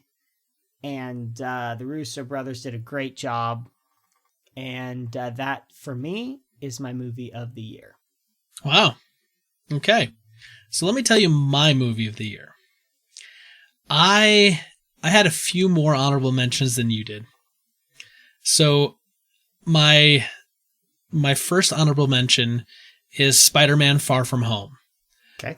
I am a huge Spider-Man fan. On the Marvel side, my favorite Spider-Man. On the DC side, my favorite Superman. I thought Far From Home was an excellent film.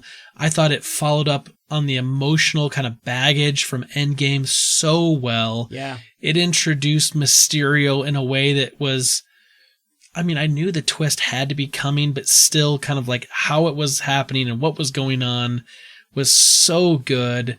I really just loved that movie, but it's one of my honorable mentions. It was a hair's breadth away from being my favorite of 2019. My other honorable mentions, Won't You Be My Neighbor? The Fred Really? Rogers movie with Tom Yeah. Hanks, because it was such a sweet yet emotionally touching film, and I just loved it. Like, it literally made me think back to like my childhood and watching some of Mr. Rogers, and it made me think about like, how would my kids react to Mr. Rogers in today's world, and like would it be something that they would understand? Would Fred Rogers be able to reach them emotionally like he did when I was a kid? Because childhood is different now than it was when I grew up. So I really enjoyed that movie, and I highly recommend people go see that movie if you haven't. Yeah. The last one that's honorable mention was Shazam. So good. Shazam was added that. so good. It was so Great. funny. I love Zachary Levi. I was expecting it to be like most of the kind of the DC films have been, somewhat of a letdown. Right. I went in with a little bit lower expectations than I probably should have, to be honest. But it was fun and energetic, and it was not only just fun, but it was funny. Like, I laughed a number of times. Yep. It was just a very entertaining film all around. But my number one of 2019 is the same as yours, Avengers Endgame. Yeah. It like you said, it had a little bit of everything, loss, devastation, hope, these great stories about, not wanting to, maybe like with the Robert Downey Jr.'s character of Iron Man, Tony didn't want to give up what he had. Yeah, like, that's hard. And like, he had to not be selfish and say like, well, I've got a good thing now, but I'm going to go back and try to help so everyone can get back to what they had before. I know it's a big, huge tentpole, and I know my list is full of superhero movies minus the Fred Rogers film. Yep. But it just literally was a good year for superhero movies, I thought, for me. It was. And there's a lot of other stuff that I did see that I enjoyed. There were some things I saw that I didn't enjoy much. Yeah. But Avengers Endgame, for me, was my movie of 2019. Love it. What was your movie of the decade? So 2010 through 2019. This is hard, right? How do you go through all of these movies and remember the movies and how they impacted you? So initially, I'm going to hit with some quick honorable mentions. One of my favorite movies of the decade, and this movie is the movie that I walked out of and went, holy crap, that was amazing, and I need to tell everyone about this movie. And that is The Way, Way Back. It's got Steve Carell, Toni Collette, a bunch of other people that you'll recognize when you see it. It is like a coming-of-age story about a boy, and Steve Carell does not play who you think he plays. He's a jerk. He's kind of dating this guy's mom. Is he like a wrestling coach or something in this film? Okay. So I haven't seen it. They go to the beach for the summer, and this kid gets a job at the water park, and he kind of gets his confidence back. If you haven't seen The Way, Way Back, go rent it on iTunes or Vudu or however you rent movies, because it is worth it. It's co-written by Jim Rash. So if you like Community, you'll kind of get some of that. He's also in the movie as well, Jim Rash. It has, golly, why can I not remember his name? Sam Rockwell. Yeah. He's in the movie as a main character as well. So it's got these names, but no one knew about it. So go watch it. Okay. I'll put it on my list. That good. And then there's Guardians of the Galaxy was another one of those movies that just rocked my world when I saw the previews, and people were like, I don't know. And I was like, well, I know Chris Pratt. Y'all don't know Chris Pratt because y'all don't watch Parks and Rec yet. Chris Pratt is fantastic. And this movie is going to be great, and it ended up being great and funny. Another one that was really great this year was Nightcrawler. I don't know if you saw that with Jake Gyllenhaal. No. Really creepy. He's like he's a photog, right? Yeah. Okay, yep. I would definitely recommend that. I saw it edited somewhere on TV or something. It's a disturbing movie, but it makes you feel. It's really, really well done. And then the last of my honorable mentions is a little movie called Sing Street. I don't know if any of y'all have seen Sing Street either. I remember you telling me about this like on a Christmas, like with my in-laws. Yeah. Yes, watch it. Okay. Really watch it. That's probably my number 2. When I'm looking at all of these movies, like The Way, Way Back and Sing Street, both kind of indie sort of films, are incredible. Sing Street's got some really, really great, legit great music. Like, like rock songs. Like they're Yeah. these kids that form a rock band to impress a girl, and it takes place in like Ireland, I want to say. It is awesome. Okay. One of the great movies. My movie of the decade, to no surprise at all, The Last Jedi. And I know that there's going to be hate. And Wow. There's going to be haters. But that's the only movie where I went home and I felt it. And I wrote like an essay about it. And then I wrote a song about it because of my connection, my personal connection with how I felt with Luke. And how it mirrored my own experience in life, I think, of wanting to be something great and failing and kind of becoming reclusive. And so I think that's why I identify so well with The Last Jedi and with Luke's story, is because it's hard to always be great. And I felt that emotionally for me. And when he comes back at the end and he saves the day and he has that line where he says, "And I will not be the last Jedi," and I'm crying and I see him die, and it's a forced projection and it's powerful and it's cool. And that moment, for me, it has a lot of crappy parts. I'm not going to lie. It has a lot of crappy parts, and it's not even the best Star Wars movie. But that movie impacted me the most out of any movie that I saw this decade. So that's number one for me. I like that you and I are not going to have any overlap here on the movies of the decade. But I also like that, though, because one is that we're not going to be repeating each other on the podcast. Yeah. But two is that it definitely gives me a few other things to go see that I haven't seen, and to hear a review from someone that I value their opinion on. And so that's good. And it's I definitely didn't expect you to use The Last Jedi for your movie of the decade. But the interesting thing is though, like Matt, like it's personal to you in a way it's not going to be personal to me. Yep. And so for you, that's why it's your movie of the decade. And I think that's great. I think that's great. Okay, my movie of the decade. This could be a coin flip. You ask me right now, I'm going to tell you one way. You ask me 5 minutes from now, I could easily flip and go back the other direction. So, I'm only going to talk about two here, because there was a lot of great movies that came out this last decade. So great. My honorable mention, Chris Nolan's Inception. Okay. That movie for me was amazing. I love going into movies and coming out of the movie and I'm still thinking about the movie after it. And I'm still talking about the movie like on an intellectual level. And with Inception, there was that for me. The whole idea of you can manipulate someone's dreams. And in this world where you can manipulate someone's dreams, there's people that go into their dreams to try to steal information from their head and like socially engineer a way to manipulate them to get that information. Yeah. And that in order to do this on a level with people who've been trained against that, they had to go a dream within a dream within a dream. And there's this whole concept of like, if you go too far down the rabbit hole, you can lose yourself. And I think that to me spoke to a part of who I am, because I can become very addicted to things. I can fall down a rabbit hole very easily if I enjoy it too much, where like I just kind of become all consumed with that thing. Right. And I don't want to get out of that.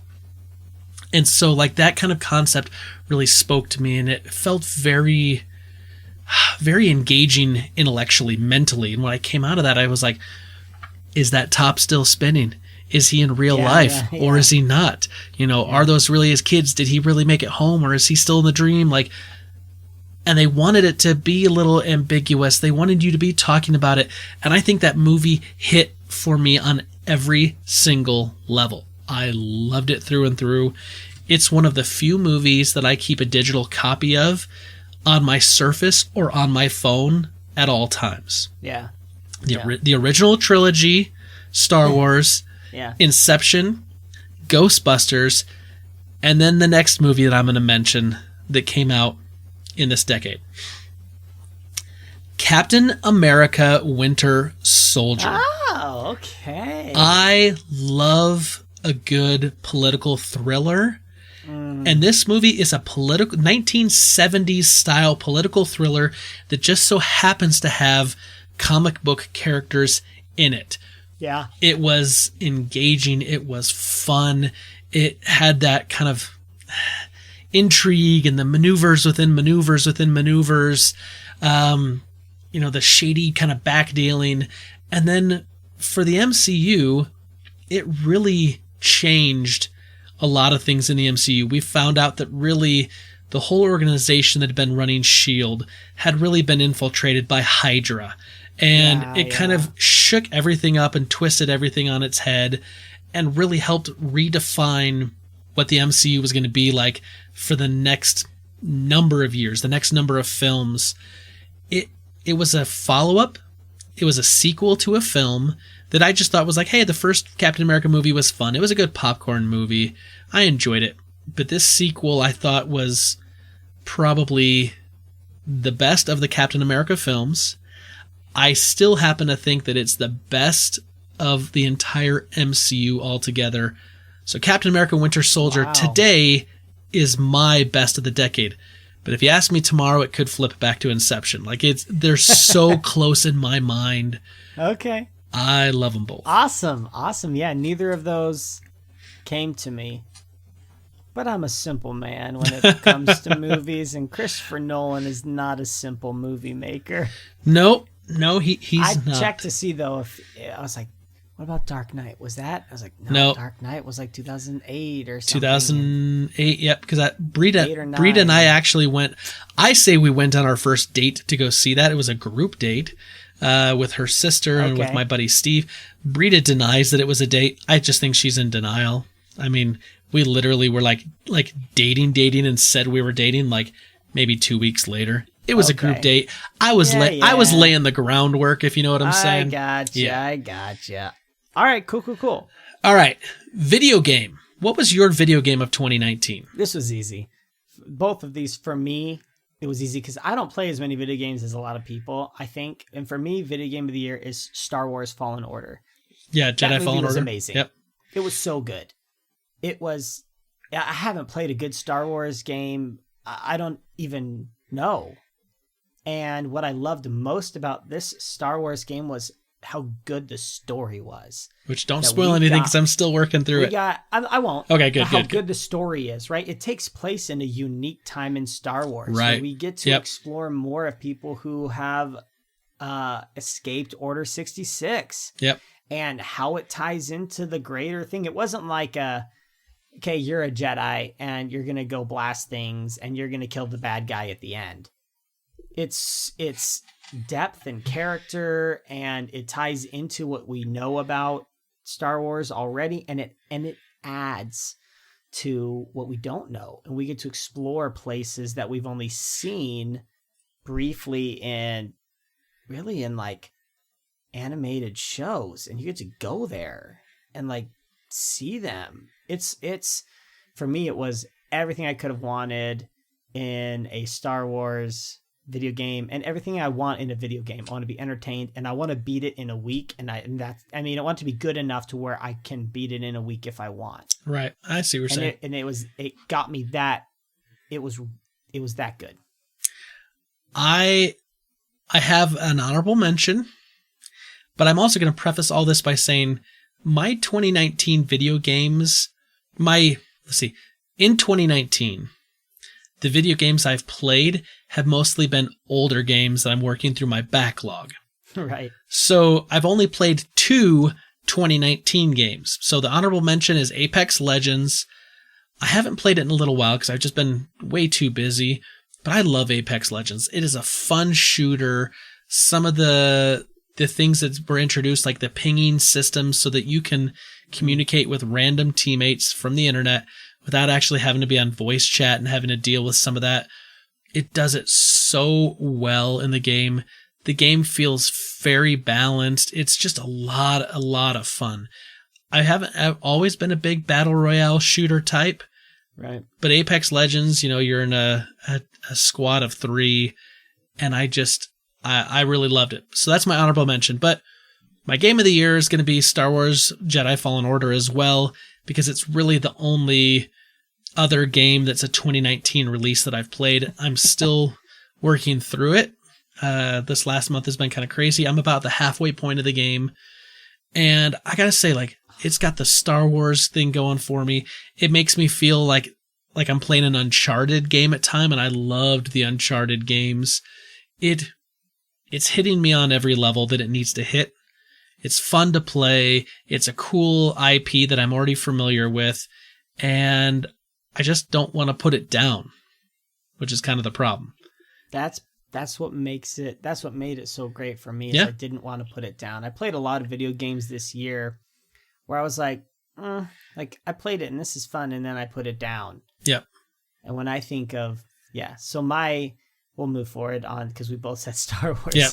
Game of the decade. Game of the decade is a little more difficult, but for me it's so easy because my favorite video game ever made came out this decade. Do you have any honorable mentions? So, I honestly. There were a couple of games that I really, really enjoyed. One of my honorable mentions is Rayman Legends. Okay. I had so much fun playing that with my friends. Like, so much fun. It has like a bazillion levels, and some of them are musical, and you're running as fast as you can. You're all on the same screen trying to beat these impossible levels the first time you go through, and then you learn each time what you need to do and who needs to go which route. That was one of the games where I was like, now this is pod racing. And then the other honorable mention is probably going to be Super Mario 3D World for the Wii U. Really? Another one of those games where I was in college and I had my friends, and every night we would play Super Mario 3D World and throw each other off the cliff and grab the crown and try and beat the game, but also try and screw each other over and get the most coins. And it just made a really, really fun situation. And then my final honorable mention, this is the second best game of the decade for me, is Mario Kart 8 Deluxe. Okay. That game is incredible. It is a perfect racing game for me. I think a perfect party. I think I know what your game of the decade is going to be. It has to be Legend of Zelda: Breath of the Wild. Okay. Far and away. Like, all the other games are there and they're really great, and I had so much fun. But Breath of the Wild took me to Hyrule. It took me somewhere else where my mind was blown the first night that I played that. I'm not one to play video games for like long periods of time. I mean, the Switch kind of got me back into gaming as somebody on the go and a dad, and I just wasn't able to find time.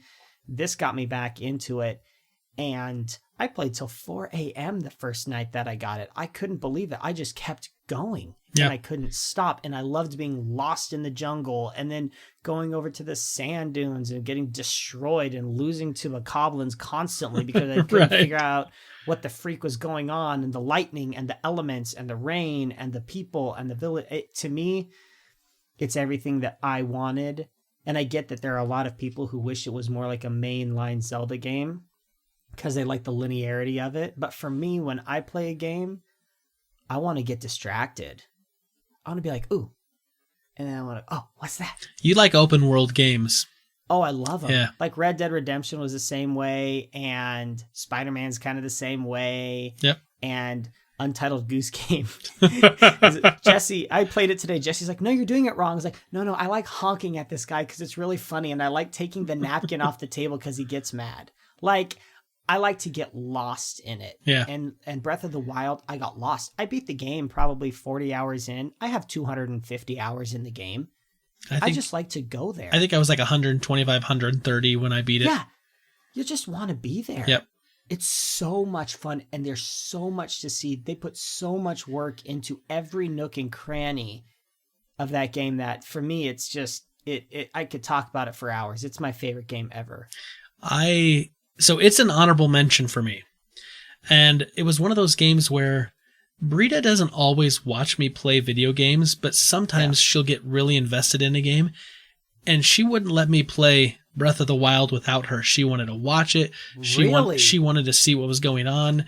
And then we got to a point where like I would need help, and so instead of me looking up where to to go to find the thing I needed to, Brita would look it up and she says, okay, if you go over across these mountains and then turn a left, there'll be like a little cave you can get down into, and that's where you need to go to get to your next thing. And awesome. So she kind of became, it was almost like a car trip when you've got a navigator next to you who's reading off the map like, okay, you're going to turn left in like 7 miles. That's how it was. Yeah, and then they tell you wrong and you end up like fighting a lava monster and you're like, whoops, didn't know there was a lava monster here. I need a better navigator. I mean, there was a little bit of that from time to time.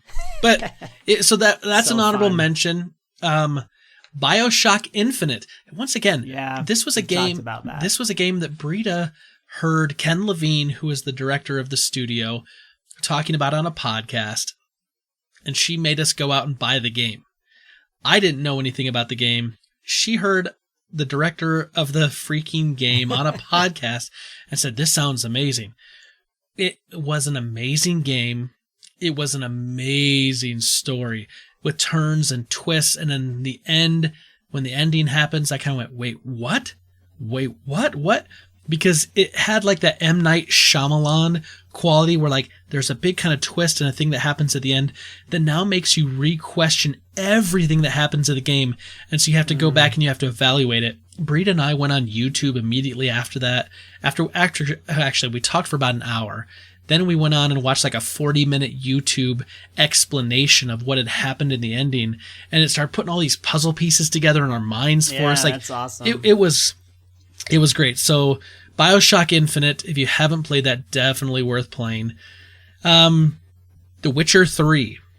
I'm only partway through that. I can't wait to get back to it. It's an amazing game. It's a lot of fun. It's open world. It's sword and sorcery. It's medieval. It's just great. I love being Geralt of Rivia. Like, it's just a lot of fun. My final honorable mention, because I had a lot of honorable mentions, God of War. Yeah. That game is no spoilers because I just started it. Oh, did you? Oh, yes. Matt, good. We have to talk later. I just started it. That game is fantastic. The dynamics and the relationships in that game, the storytelling.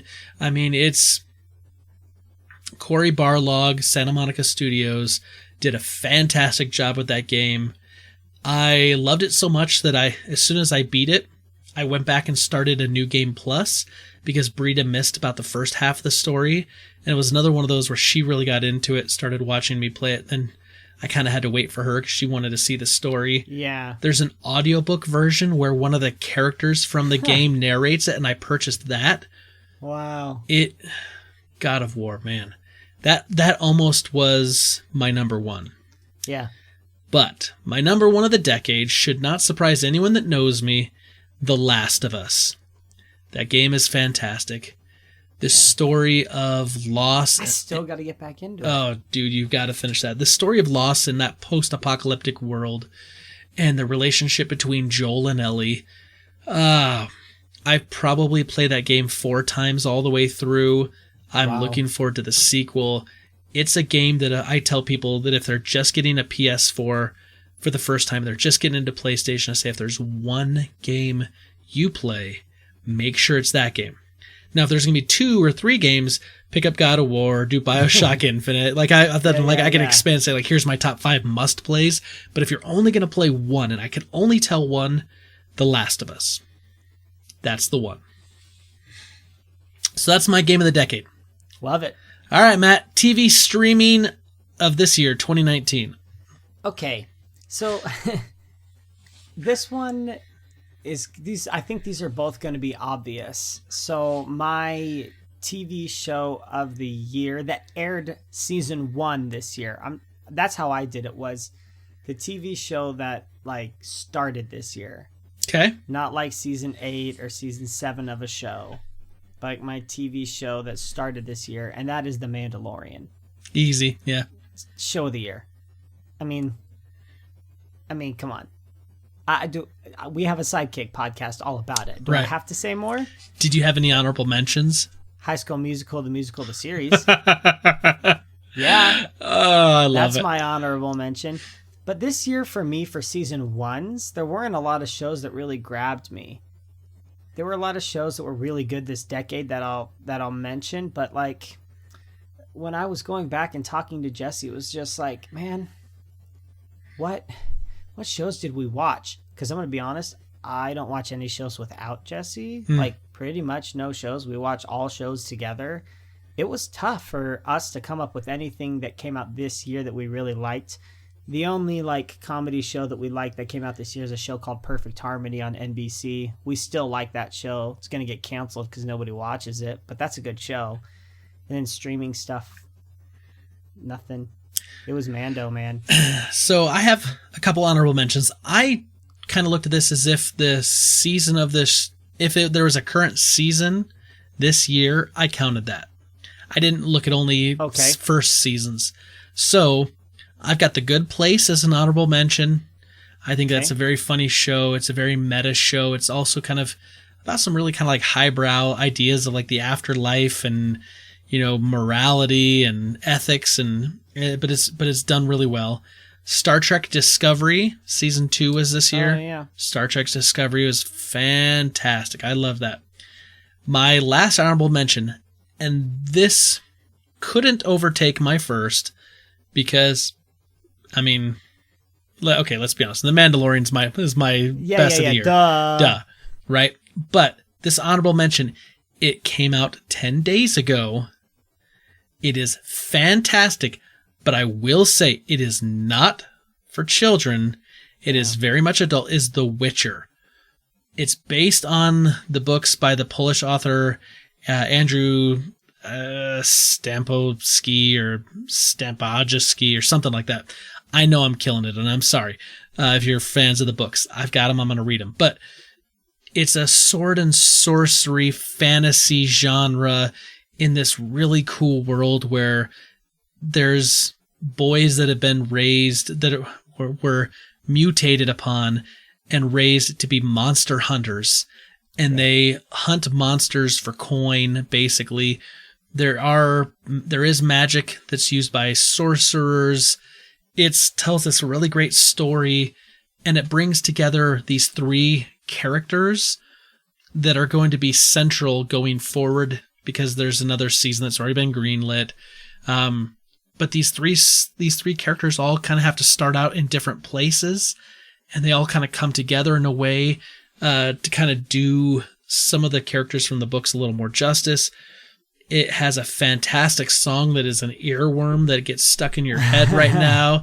Toss a coin to your Witcher. I'm just telling you, it's fantastic, but it's not for child consumption. You must be an adult, and you must know that there's going to be some adult things. There's some adult things in there. Yep. Right. But then, of course, Mandalorian's my 2019 winner this year, hands down, through and through. I loved the entire season. I loved every single episode. There were some episodes that were amazing standouts, and then everything else was just really, really, really good. So, Mandalorian. Okay, this one's the hard one.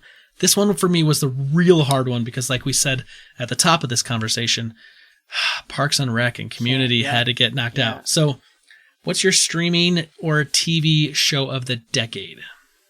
Okay, so this one was not difficult for me to come up with number 1. It was actually pretty easy. Okay. The hard things was when I started thinking about the other shows that came out, and I shed a tear for them because I know that they can't be number 1 because number 1 is number 1, and I shed tears for these shows. So, one of those shows that I recently discovered, I'll give you just a couple quick hit honorable mentions. Yeah. And people are going to laugh, and I don't care for your judgment, all y'all out there. I can be rounded in different ways. Riverdale, man. Okay. I love freaking Riverdale. I've heard good things. Also, definitely not a show for the kids. Okay. It's not like TVMA, but it's a hard TV 14 at times, I would say. Not for the kids, but very, very, it's just entertaining. Just mindless, stupid, like teen drama, like so good. The next show is, I've talked about this on the podcast before, The Dark Crystal, Ooh. Age of Resistance. It's super good. Like, very engaging, very fun, cool theme. The puppetry is just next level. Give it a chance. Even if you're not a fan of it, just give it a chance and just watch it as if it's a show. You don't have to know what happened in The Dark Crystal. I keep forgetting about that one. The Dark Crystal is like 80 minutes long. Just watch it and then watch this if you're really wanting to at least get some backstory. But this does a way better job at kind of fleshing things out. Go and watch it. AP Bio is my favorite comedy of the decade when it comes to TV shows. So The Good Place is right there, but AP Bio is funnier to me. Just funnier. There's no story, really. It's just a funny show. And then my final, probably my second favorite show of the decade is A Series of Unfortunate Events on Netflix. Oh, really? Jesse and I had so much fun going through and watching that. So many fun guest stars in these episodes because, you know, each book is 2 episodes of the show.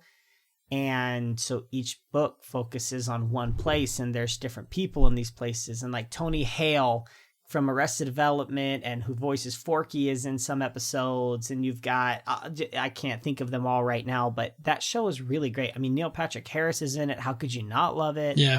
It's so stylistic and so specific in the way that it's shot that makes it really, really fun. So if you haven't had a chance to go watch that, the first season is not as good as 2 and 3, but watch it. It's amazing. And then the final one, big surprise, shocker, Stranger Things is the show of the decade. My favorite show, maybe of all time. That's a good call.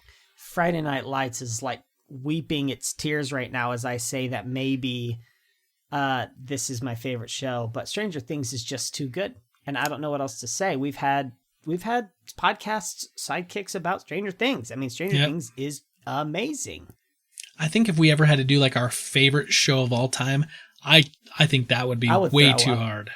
I throw up right before, during, and after. And I'd have to pray for forgiveness to all the gods of TV. We'd have to break it down like favorite comedy, favorite action, favorite drama, favorite, sci-fi. Subgenre. Yeah, we'd have to. Too hard. Well, that's a really good list. There's some things on there that I haven't seen that I'm gonna take your recommendations. I'm gonna add them to my list so I can get to them. Do it. So my show of the decade, honorable mentions: Veep. Veep was on HBO. It is so funny. Julia Louis-Dreyfus, Tony Hale, the whole like notion that, she becomes the vice president and then I think even the president for a little bit. I'm like a season or 2 behind like that. It's such a funny show, like through and through. It just makes me laugh. It's ridiculous. It's kind of like, I loved The West Wing. I loved the drama of The West Wing and like the great storytelling of Aaron Sorkin. And this is like the comedy version of that. Okay, yeah. And so I love that. Halt and Catch Fire on AMC. This was a show that was about kind of like the birth of the personal computer age. And at first it kind of started off and everyone's kind of like, well, it's not Breaking Bad. It's not as good as Breaking Bad, which started in the other decade, by the way. Otherwise, that probably would have been up there as well.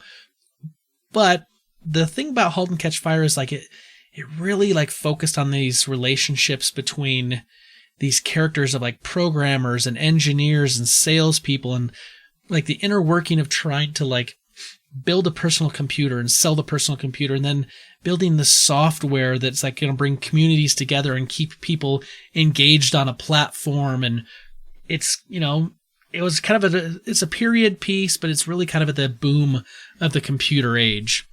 Okay. And so it's really, really good. Now, interesting. My last honorable mention, which almost was my show of the decade.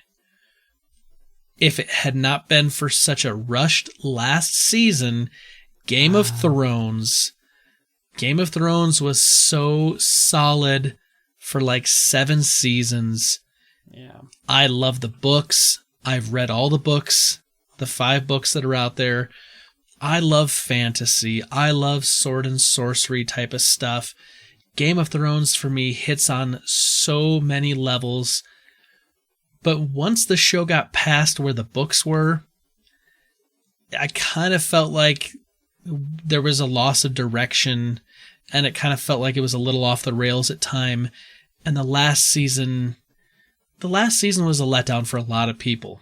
And while there was individual things that I liked in the last season overall was a letdown to me.